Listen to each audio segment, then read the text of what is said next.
All right, everybody. How did you handle a neighborhood bully?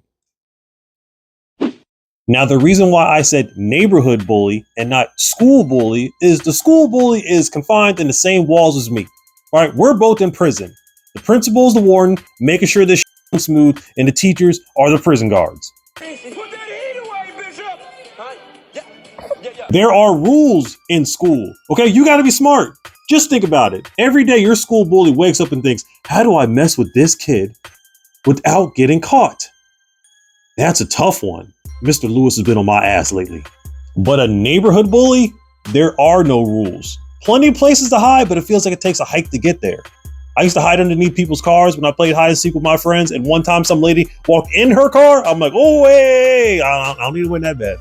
In elementary school, me and my friend John would take the same pathway home. And on the pathway, there would be these older kids that would hang out on the path. Now, they look like they were in high school, but anybody looks big when you're 11 years old. And they would always pick on us. Well, more so me, because these were black kids. And John was a white kid. And they had no reason picking on him, but they had every reason to pick on me.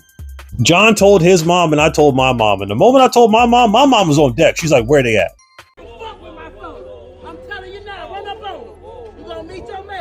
They came out and they let those boys have it.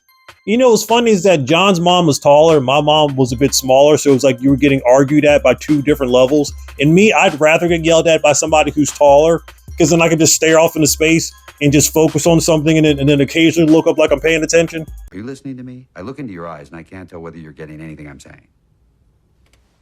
I almost felt sorry for him, because I know how it feels when my mom gets angry at me. Her one eye starts to squint. She points at me like Esther from Sanford and Son.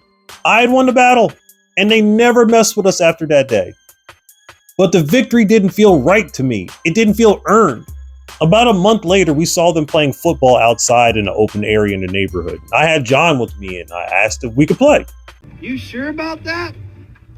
You sure about that?